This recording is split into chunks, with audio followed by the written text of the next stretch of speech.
In the town of Hollow Creek, Kentucky, population 2,947, life was simple. Most residents were born there and never left. It was the kind of place where Sunday mornings were reserved for church, Friday nights were for football, and people waved at each other from across the street. Crime was rare. Tragedy even rarer. So when 32-year-old high school teacher Marianne Brooks vanished without a trace in October 1994, it shattered the town's sense of safety and left behind a mystery that would torment the community for decades. Marianne had lived in Hollow Creek all her life. She was known as Miss Brooks to her students, Annie to her close friends, and that nice girl to the elderly women who sat in rocking chairs on their porches. She lived alone with her golden retriever, Daisy, in a cottage-style home at the edge of Pine Hollow Road. Every morning, she drank black coffee from the same mug. Every evening, she walked Daisy down the same wooded trail behind her house. Her routine was as predictable as the sunrise, until October 18th, the night everything changed. At 6:12 p.m., her neighbor, Harold Mathers, saw her pull into her driveway. She waved at him, as always. She appeared calm. Nothing unusual. That was the last confirmed sighting of Marianne Brooks. At 9:47 p.m., her car, a pale blue Toyota Corolla, was found 5 miles outside of town on a gravel road that led into the woods. The engine was still running. Headlights were on. The driver's door was open. Her purse sat on the passenger seat, untouched. Daisy was nowhere to be found. And Marianne had vanished into the darkness. Police arrived within the hour. They scoured the woods with dogs, flashlights, and helicopters. They found nothing. No drag marks. No blood. No footprints leading away from the car. Her cell phone had been left at home. No calls were made. No messages left. It was as if she had simply stepped out of her car and evaporated. News spread fast. Local headlines the next day read, "Beloved teacher missing, foul play suspected." The town panicked. Parents kept children home from school. Volunteers organized search parties that combed the area for weeks. Daisy, the dog, was found 2 days later, wandering near an abandoned barn 3 miles from the car.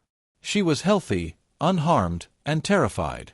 No one could explain what happened to Marianne Brooks. And for nearly 30 years, no new evidence surfaced. Until the letter arrived. It was a crisp morning in November 2023 when Officer Thomas Riley, a rookie in 1994, now weeks away from retirement, received a plain manila envelope with no return address. It was postmarked from Nashville, Tennessee. Inside was a single page, typed, "You were right about Hollow Creek. You just didn't dig deep enough. She's still there, under the roots. The place you swore was empty." At the bottom, typed in block letters, 1157. That was it. No name. No signature. No fingerprints. The envelope had been carefully wiped clean. Riley knew instantly what the letter meant. Under the roots referred to a section of the woods behind the old Warren farm, a now abandoned property that had been searched back in 1994. At the time, dogs had picked up a faint scent near a large sycamore tree, but nothing was found. Riley had always believed they'd missed something. And the 1157. It gnawed at him. It felt like a time. Almost midnight. Was it when she was taken? Or when she died? Riley brought the letter to Detective Lisa Grant, who had inherited the Brooks case files years prior. She reopened the investigation and authorized a new search of the old Warren farm. What they found beneath that sycamore tree changed everything. About 4 feet underground, cadaver dogs hit on a spot where the roots had grown unnaturally curved, like they had grown around something. Forensic teams began excavating. By the second day, they uncovered fragments of clothing, buttons from a blouse, and human bone. The remains were incomplete, scattered, and badly decomposed, but dental records confirmed it. They belonged to Marianne Brooks. After 29 years, she had finally been found. But the discovery only deepened the mystery. Because now, investigators had to ask, who buried her there? And why come forward now? The local police reopened all the case files, beginning with Marianne's personal life. Her ex-boyfriend, Sam Covington, was immediately looked at again. He had dated Marianne in college. They broke up in 1993 after rumors of infidelity. Sam had moved to Nashville shortly after she disappeared. Coincidence? Maybe. But police never found solid evidence linking him to the case. They also revisited rumors from the school staff that Marianne had been afraid in the weeks before she disappeared. One teacher claimed she had mentioned a man watching her car after school. Another said Marianne had requested the locks on her classroom be changed, something unheard of in Hollow Creek at the time. But the most chilling lead came from Marianne's old diary, recovered from her attic in a box of teaching supplies. In an entry dated October 15, 1994, 3 days before she vanished, she wrote, "Saw him again. Same spot by the road. Doesn't move, doesn't wave. Just stands there. Watching. Daisy won't go near him. I swear I know that face, but I can't place it. Feels like a dream I've had before."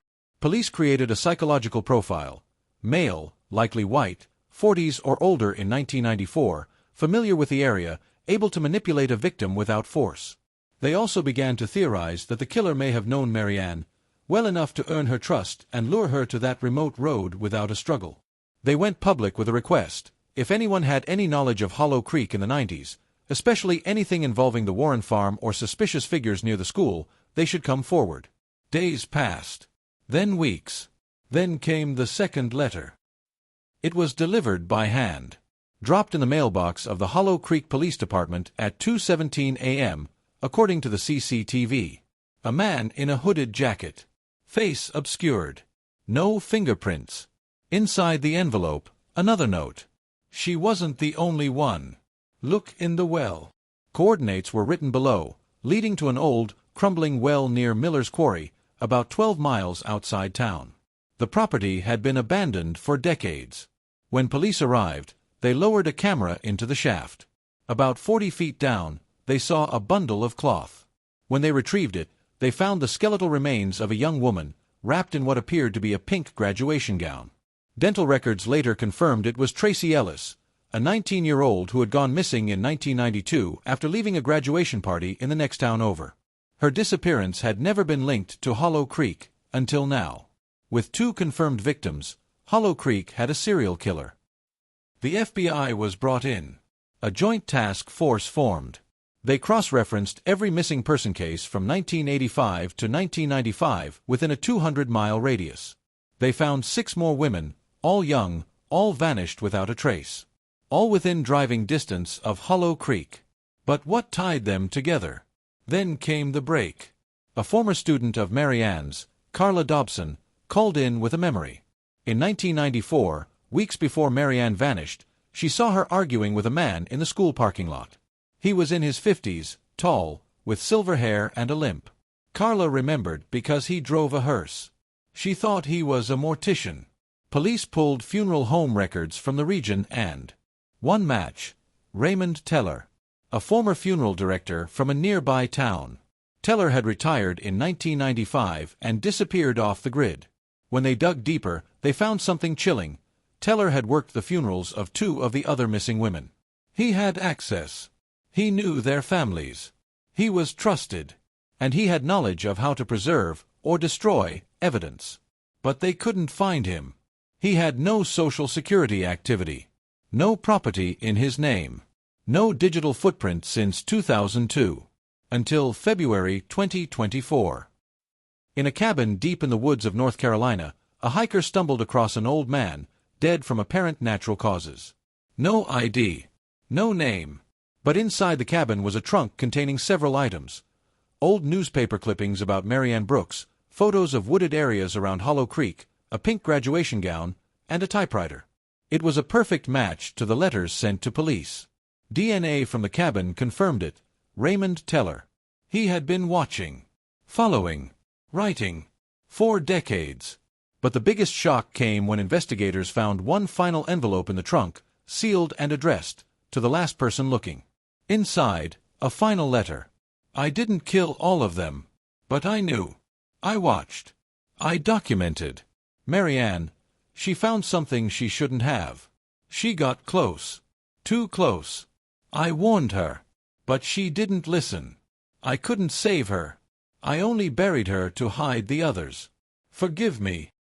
To this day, not all the victims have been identified. And not all the killers may be dead. Some believe Teller was part of something larger, perhaps a ring of men preying on vulnerable women across state lines.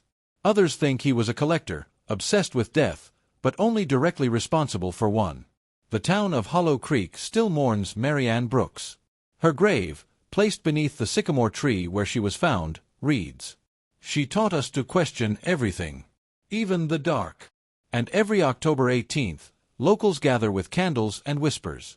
Some say they still hear Daisy howling at the edge of the woods, where the vanishing hour first struck, and where silence still holds its secrets.